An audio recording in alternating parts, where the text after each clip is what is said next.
Hello दोस्तों, आज अपन ये 10 क्वेश्चंस सोल्व करेंगे। 10 स्लाइड है मेरे पास, उसके अंदर 10 क्वेश्चन सोल्व करेंगे। ये जो क्वेश्चन मैं बता रहा हूँ ये हर एग्जाम में आता है।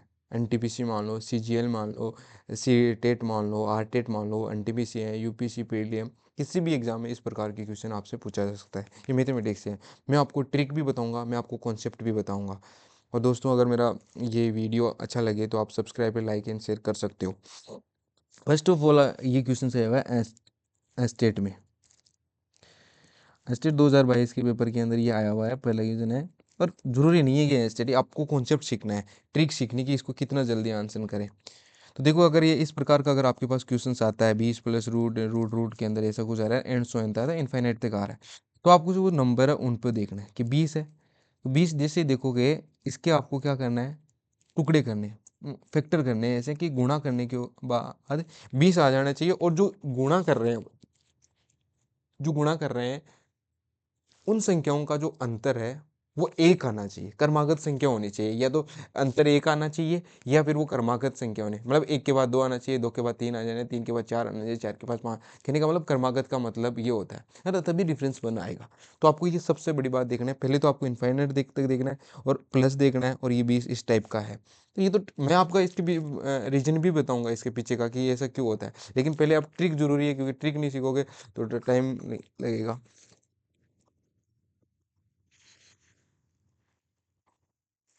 ठीक है, इसके लिए आपको ये क्या करना है, तो फर्स्ट ऑफ ऑल आप ये करोगे तो ये 4 5, तो ये क्या होगा, 4 × 5 20 हो जाएगा। डिफरेंस क्या होगा, इन दोनों का डिफरेंस करोगे तो क्या आएगा, 1। अब अगर यहाँ पे प्लस का चिन्ह है तो जो इन दोनों में से जो बड़ी संख्या है वो है, तो बड़ी संख्या कौन सी है, 5, तो इसका आंसर हो जाएगा 5। बस आपको यार इसका कॉन्सेप्ट है कि क्यों आया, कैसे आया, तो आप कमेंट सेक्शन में कमेंट कर दो कि सर इसके पीछे का ये रीजन क्यों होता है, क्या कारण है। तो मैं उसके ऊपर आपको डिटेल में वीडियो बना दूंगा, और वैसे वीडियो बनाया हुआ भी है आपको। सेकंड क्वेश्चन करते हैं अपन इस प्रकार। अगर आपके पास इस प्रकार का क्वेश्चन आता है, और सीटेट में तो कंफर्म इस टाइप का क्वेश्चन आता ही आता है, तो आपको कैसे करना है। और सीटेट में मैथमेटिक्स वालों के लिए तो सबसे इंपॉर्टेंट बात है कि टाइम कंज्यूमिंग रहता है, टाइम टेकन प्रोसेस होता है। 150 क्वेश्चन 150 मिनट। तो और मैथमेटिक्स में 1 मिनट में क्वेश्चन थोड़ा करना संभव नहीं होता है, अगर अपनी प्रैक्टिस नहीं हो तो। अदरवाइज इसे कर सकते हैं, 1 मिनट से कम में ही कर सकते हैं अपन, लेकिन अपनी प्रैक्टिस होनी चाहिए। अब देखो, अगर यहाँ पे देख रहे हैं x-5 है, यहाँ देख रहे हैं x-5, यहाँ पे 5 भी है और यहाँ पे -5 ही है, और यहाँ पे x-3 है, तो यहाँ पे 3 भी है और -3 भी है। तो देखिएगा, यहाँ पे 3 है, तो इससे अपन को एक सीख मिलती है कि अगर मैं यहाँ पे ये जो चीज़ है यहाँ पे मैं करता हूँ कि x-5 है, मतलब 5 - 5 करता हूँ यहाँ पे, तो 0 हो जाएगा। ये तो होगा कि नहीं होगा। अगर मैं यहाँ पे मतलब 5 रख दूँ तो 5 - 5 0, तो ये वाली जो टर्म है वो तो हो जाएगी पूरी की पूरी 0। और ये वाली बच्ची वो कौन सी है, 4 × 5, यानी माइनस का 20 रह जाएगा यहाँ पे। सिमिलरली अगर मैं यहाँ पे भी करूँगा तो 5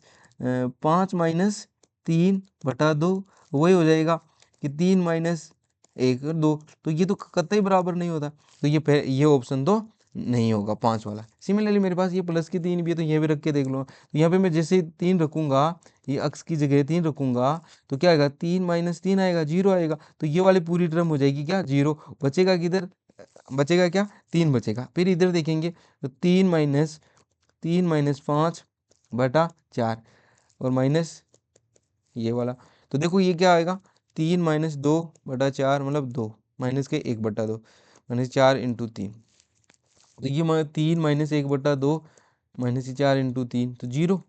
मतलब कि ये तो 3 बराबर 3 है, तो ये आ जाएगा 3। तो देखो -12 और -3/2, तो ये कितने बराबर नहीं होगा। तो मतलब ये वाला ऑप्शन भी नहीं होगा, मतलब ये। अब अपन -3 देख लेते हैं, इसका आंसर क्या होगा, इसको थोड़ा कर देते हैं।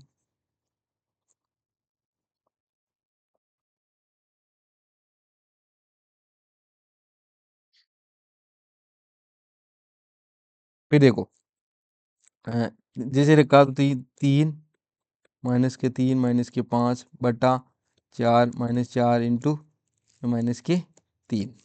जैसे ये क्या होगा, -8 होगा, 3 - 8/4, क्यों, -2 -6 +12, यानी 6 आ जाएंगे इधर का। इधर देख लेते हैं, 3 -3 -3/2, तो 3 - 6 प्लस के मतलब वो 3 3 ये 3 + 3 6, इसका आंसर हो जाएगा 6। 6 बराबर 6 यानी x की वैल्यू क्या हो जाएगी -3। तो ये से आपको एलिमिनेशन मेथड द्वारा भी आपको सीखना चाहिए। अब इससे आप उसको क्या करोगे, पहले यहाँ पे एलसीएम 1 लोगे, यहाँ करोगे तो बहुत थोड़ा क्वेश्चन लंबा जा रहा है और x की वैल्यू फिर आपको फाइंड आउट करना पड़ेगा थोड़ा। तो नेक्स्ट क्वेश्चन देखते हैं।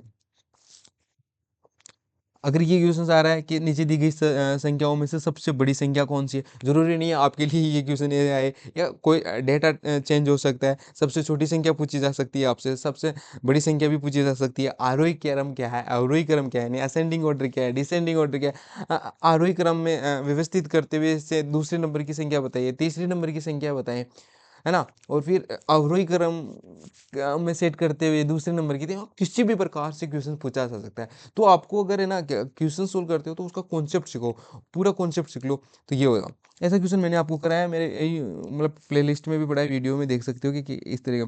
तो इसमें देखो क्या 0.9 ये हो गया, फिर 0.9 बार। बार का मतलब क्या होता है कि संख्या रिपीट हो रही है, रिपीट हो रही है, रिपीटेशन चल रहा है, कि बार बार नहीं लिखने की बजाय उसके ऊपर पॉइंट लगा के डेसिमल के ऊपर जो है डेसिमल के बाद जो संख्या है बार लगा देते, इसका मतलब कि वो एंड सो ऑन इनफाइनाइट तक जा रही है वो संख्या। फिर आपके पास 0 9 बार, इसका मतलब जीरो पे बार नहीं, केवल लाइन पर है, 9 पर है ऐसे, तो 0.99 एंड सो ऑन जा रहा है।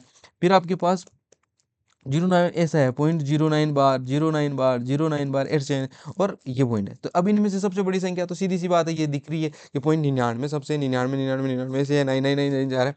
तो ये छोटी होगी। फिर उसके बाद में कौन सी, फिर ये हो जाएगा, फिर कौन सी होगी, फिर ये हो जाएगा, फिर ये हो जाएगा। तो मतलब आप सबसे बड़ी संख्या सबसे छोटी संख्या व्यवस्थित करिए, किसी भी क्रम में आपको पूछा जाए तो आंसर, तो सबसे बड़ी संख्या कौन सी हो जाएगी, ये आंसर हो जाएगा इसका। नेक्स्ट क्वेश्चन करते हैं अपन। निम्न भिन्नों को आरोही क्रम में लिखिए। हो सकता है अवरोही क्रम लिखा आ जाए, हो सकता है सबसे बड़ी संख्या कौन सी होगी, सबसे छोटी भिन्न कौन सी होगी, सबसे बड़ी भिन्न कौन सी होती है, दूसरे नंबर पर भिन्न कौन सी आएगी, तीसरे नंबर पर कौन सी भिन्न आएगी। आरोही या अवरोही क्रम में व्यवस्थित करते हैं। तो इसी प्रकार के देखो, आपको मैंने ये भिन्न का टॉपिक मैंने ऑलरेडी भी करा चुका है, और ऐसे क्वेश्चन हर एग्जाम में आते हैं, C TET, S TET, R TET, REET, हर एग्जाम में आते हैं। तो इसका मतलब है कि कॉन्सेप्ट तो सीखना जरूरी है। और मैं एक क्वेश्चन के साथ साथ आपको पूरा लगभग लगभग चैप्टर के क्वेश्चन करवा देता हूँ, तो आप कॉन्सेप्ट को सीखिएगा, और ट्रिक भी सिखाता हूँ मैं आपको साथ साथ में। देखो ये सारे 4 संख्या लिखी हुई है, आपको इनको मैं आपको अलग अलग लिख के बता देता हूँ। 7 बटा, ठीक है, 6/7। भिन्न का तो ये कॉन्सेप्ट है कि आप इन दोनों का डिफरेंस कर दो, अंश बटा हर का डिफरेंस कर दो, क्या आएगा 1 1 1 और 1। अब इन चारों को जो आया है, वो जो संख्या आई थी उनका एलसीएम ले लो, तो इसका एलसीएम क्या हो जाएगा 1। फिर आप अंश लिख दो 4 7 6 और 5। अब इनका जो डिफरेंस है वो लिख दो नीचे 1 1, और सबको एलसीएम से मल्टीप्लाई कर दो। कर दिया, तो 4 7 6 और 5 ये कर दिया, 4 7 6 5 लिख दिया। अब आपको जो संख्या सबसे बड़ी संख्या है वही सबसे बड़ी भिन्न हो जाएगी, जो फिर इसके बाद ये हो जाएगी, फिर ये। अब अपन को पूछा क्या, आरोही क्रम मतलब बढ़ते हुए क्रम में सबसे बड़ी संख्या कौन सी हो जाएगी, 7/8। 7/8 की ये रहा, और फिर है, फिर यहाँ ऑप्शन नंबर अब आपको कुछ भी पूछा चाहिए, अवरोही क्रम पूछा जाए, आरोही क्रम पूछा जाए, असेंडिंग डिसेंडिंग ऑर्डर, या आरोही क्रम में सेट करते हुए व्यवस्थित करते हुए उसकी दूसरी संख्या बताइए, तीसरी संख्या बताइए, किसी भी प्रकार का क्वेश्चन है तो आप सोल्व कर सकते हो, ठीक है ना। अब अपन आगे बढ़ते हैं। ये क्वेश्चन है ग्रुप डी, एनटीपीसी, सीजीएल, ऐसे क्वेश्चन आते हैं, लेकिन अपन को क्या होता है, आइडेंटिटी याद करना होता है। तो ये क्या 2.75 का क्यूब, 2.25 का क्यूब एंड अपॉन दिस, मतलब ये है। तो आपको क्या करना है, ये जो आइडेंटिटी है ये मोस्ट इंपॉर्टेंट आइडेंटिटी है, a cube minus b cube, इनको याद रखना है आपको। A minus b, a square plus a b plus b square. एक और लिखा देता हूँ, जरूरी नहीं है यही क्वेश्चन आए। ए क्यूब तो a plus b, a square minus a b plus b square, correct है। अगर ये ऐसा क्वेश्चन है तो आपको देखो यहाँ पे ये ए क्यूब है, यहाँ पे बी क्यूब है, तो मैंने ये लिखा ए क्यूब माइनस बी क्यूब, ठीक है, और ऊपर लिख दिया, मतलब ये नीचे हो जाएगा a square plus a b plus b square. तो a cube minus b cube, इसको मैं ये लिख सकता हूँ, इसकी जगह मैं ये लिखूंगा a minus b, a square plus a b plus b square upon a square minus a b plus b square. तो ये कैंसिल हो गया। अब बच्चा क्या मेरे पास, a minus b, a minus b मतलब 2.75 माइनस 225, मतलब 2 में से 0 और 0.75 में से 0.25 मतलब 0.50, यहाँ आंसर हो जाएगा अपना। मतलब आपको शॉर्ट एंड स्वीट तरीके से करना है। अगर दोस्तों मैं आपसे रिक्वेस्ट करता हूँ कि अगर ये जो मैं पढ़ा रहा हूँ अच्छा लग रहा है तो आप मेरे चैनल को सब्सक्राइब कर सकते हो, लाइक कर सकते हो, शेयर कर सकते हो, और आपको जो भी कमी लगी वो आप कमेंट सेक्शन में बता सकते हो कि सर ऐसा पढ़ा सकते हो, या इस तरीके के क्वेश्चंस लेके आ सकते हो, या जिस तरीके की आप एग्जाम की तैयारी कर रहे हो उसका भी बता सकते हो। अब यही क्वेश्चन है, ये क्वेश्चन भी बहुत इंपॉर्टेंट है, हाई रीजनिंग में भी ये क्वेश्चन आता है, यूपीएससी प्रीलिम्स या स्टेट का तो फेवरेट क्वेश्चन है, या आरटेट या किसी भी क्वेश्चन क्या पूछा जाता है कि लास्ट डिजिट। मैंने ये वीडियो अपने यूट्यूब चैनल पर डाल रखा है। जरूरी नहीं है कि 7 की जगह आपके पास 1 भी आ सकता है, और 2 भी आ सकता है, 5 भी आ सकता है, इससे बहुत, लेकिन ये कॉन्सेप्ट अगर आप 10 या 15 मिनट में ये पढ़ लोगे या पूरा वीडियो देख लोगे तो आपको how to get last digit, इकाई का अंक या यूनिटरी अंक आप या अंतिम अंक तो कभी भी नहीं भूल पाओगे, आराम से निकाल दोगे और उसमें टाइम भी नहीं लगेगा। आपको सबसे इंपॉर्टेंट है ये जो नंबर है इसमें देखना है कि 7 के पावर 753 है, तो आपको 753 को उठाना है और ये लेना 4 का भाग देना है। आपको 4 का भाग जैसे भाग दिया है तो 7 में 4 का भाग एक बार जाएगा, रिमाइंडर कितना बचेंगे, 3 बचेंगे, फिर 5 35, 35 में 4 का भाग कितना 8 बार जाएगा, 32, फिर 3 33, 33 में कितनी जाएगा 8 जाएगा, मतलब रिमाइंडर कितना बचेगा 1 बचेगा, है ना।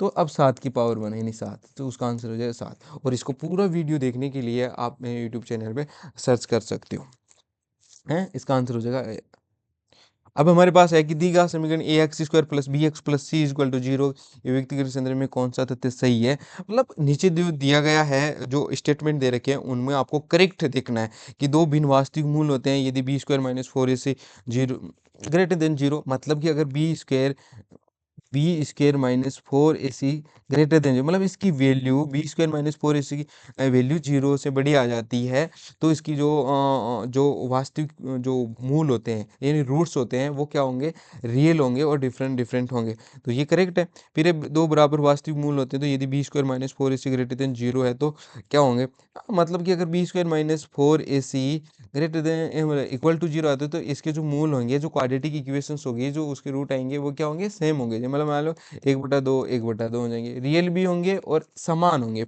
कोई वास्तविक मूल नहीं होता, हाँ B square minus 4ac less than 0 आ जाता है, लेस देन 0 आ जाता है तो उसकी जो इमेजिनरी रूट्स होंगे। तो ये जो कथन है 1 2 3 सभी सत्य हैं, तो ये आंसर हो जाएगा उपयोग से। इस प्रकार ये क्वाड्रेटिक इक्वेशन है। क्वाड्रेटिक इक्वेशंस की जो स्टैंडर्ड फॉर्म होती है a square plus b x plus c is equal to 0 और ए नॉट इक्वल्स टू 0। इस प्रकार का टॉपिक पढ़ने के लिए क्वाड्रेटिक इक्वेशन से इस प्रकार का क्वेश्चन आता ही है। आपको ये हो सकता है आपको यहाँ पे क्वाड्रेटिक इक्वेशन स्टैंडर्ड फॉर्म दे रखी है और उसके बाद में आपको एक इक्वेशन दे दिया जाए और उसके रूट पूछ लिया जाए कि इमेजिनरी है रियल है, तो किसी भी प्रकार तो पूरा कॉन्सेप्ट पढ़िएगा और आसानी से इस क्वेश्चन को कर लीजिएगा। फिर नेक्स्ट क्वेश्चन पर बढ़ते हैं अपन। किसी त्रिभुज की भुजा 3 सेंटीमीटर 4 सेंटीमीटर 5 सेंटीमीटर त्रिभुज का क्षेत्रफल ज्ञात कीजिए। तो इसके लिए आपको क्या करना होगा, अ, आपको देखना है ट्रिपलेट नाम सुना होगा 3 4 5। अब आपको पाइथागोरस थ्योरम भी आती है, और त्रिभुज होता है तो कौन सा त्रिभुज बनता है इस ट्रिपलेट में, राइट ट्रायंगल बनता है नहीं समकोण त्रिभुज बनता है। समकोण त्रिभुज का जो क्षेत्रफल ज्ञात करने का सूत्र क्या होता है, आधार इंटू ऊंचाई। त्रिभुज का यही फॉर्मूला, तो आधार क्या होगा, अब मान लो कि हमारे पास अगर ये त्रिभुज बन रहा है तो अब 5 3 4, अब ये इसके क्या, अब मेरे को कैसे पता चला कि ये इसका विकर्ण 5 होगा, क्योंकि ट्रिपलेट की होती है क्वालिटी होती है, विशेषता होती है कि अगर ट्रिपलेट इस तरीके 3 4 5 में आएंगे, जैसे 6 8 10, तो इसमें सबसे बड़ी भुजा होगी वो विकर्ण होगा। तो अब आप इसको डायरेक्टली कर सकते हो 1/2 आधार इंटू ऊंचाई। तो हमारे पास आधार ये 2 यानी 6 सेंटीमीटर स्क्वायर, आंसर ये हो जाएगा। हिरोन के फॉर्मूला के द्वारा भी निकाल सकते हो, ऐसी बात नहीं है। एस बराबर a plus b plus c बटा 2। फिर आपको क्षेत्रफल निकालोगे आप, कैसे निकालोगे, s s minus a s minus b s minus c ऐसे निकालोगे, और इसमें लेकिन बहुत टाइम लग जाएगा। अपन को क्वेश्चंस अपना उद्देश्य ये रहना चाहिए कि जो मैथमेटिक्स में जो क्वेश्चन रहता है 40 या 50 सेकंड पहले पहले हो जाना चाहिए, तभी अपन पेपर फाइट कर पाएंगे, हर पेपर में अपन स्कोर कर पाएंगे। अदरवाइज अपन को प्रैक्टिस की जरूरत है। एक वर्ग के विकर्ण की लंबाई ए सेंटीमीटर, तो वर्ग का क्षेत्रफल, आपको वर्ग का विकर्ण दिया गया है, ये वाला लंबाई दिया है। और वर्ग का सबसे इंपॉर्टेंट फॉर्मूला, वर्ग का क्षेत्रफल क्या होता है, भुजा स्क्वायर होता है। लेकिन अपन को विकर्ण दिया है, भुजा नहीं दिया, मतलब ये वाला दिया है, तो इसका मतलब है कि वर्ग का विकर्ण का फॉर्मूला क्या होगा, वर्ग का विकर्ण क्या होता है, वर्ग का विकर्ण देखो क्या होता है, √2 इंटू भुजा, करेक्ट है। और अपन को क्या दे रखा है, ए दे रखा है, वर्ग का विकर्ण ए ये दे रखा है √2 इंटू भुजा, करेक्ट है। अब पहले अपन भुजा निकालेंगे एंड देन अपन को पता है कि भुजा स्क्वायर किसका होता है, भुजा स्क्वायर वर्ग के क्षेत्रफल होता है, तो a/√2 भुजा बच जाएगा, अब अपन को स्क्वायर करना है, तो दोनों साइड स्क्वायर कर दो। जैसे दोनों साइड स्क्वायर करेंगे तो ए स्क्वायर, ये बाई 2 और ये भुजा स्क्वायर, तो ये होता है ए स्क्वायर बाई 2 किस में, ये आंसर हो जाएगा, करेक्ट है। इसको डिटेल में आयत वर्ग सारे जो आया मैंने, आप कमेंट सेक्शन में कमेंट कर दो, मैं उस टॉपिक को पढ़ा दूंगा। अगर इस प्रकार का मैंने भी आपको क्वेश्चंस करवाए हैं, क्या सीधा नंबर लिखो आप 2 3 5 3 5 3 5 एंड सो ऑन, तो सीधी बात है, इसको ऐसा भी लिख सकते हैं अपन, लिख दिया, ऐसा लिख दिया। अब आपको ये नंबर लिखना है 235 नंबर, जिसके ऊपर बार नहीं है उसमें से घटा दो, और जिसके ऊपर बार है, किसके ऊपर बार है, जो उतने उतने 9 लगा दो, जिसके ऊपर बार नहीं उसका एक जीरो लगा दो, मतलब क्या 233 बटा 990। आंसर कौन सा आ रहा है, पहला ऑप्शन करेक्ट है। तो इस प्रकार आपको क्वेश्चंस करना है। अगर सारे क्वेश्चन एक एक मिनट में कर दोगे तो आराम से आप हो जाओगे। कोई भी क्वेश्चंस रहेगा तो बता दीजिएगा। Thank you so much. अगर ये जो मेरे पढ़ाने का तरीका, क्योंकि आपका एक कमेंट, आपका एक लाइक मेरे को मोटिवेशन प्रोवाइड करेगा, जिससे मैं और वीडियो बना सकूँ। Thank you so much.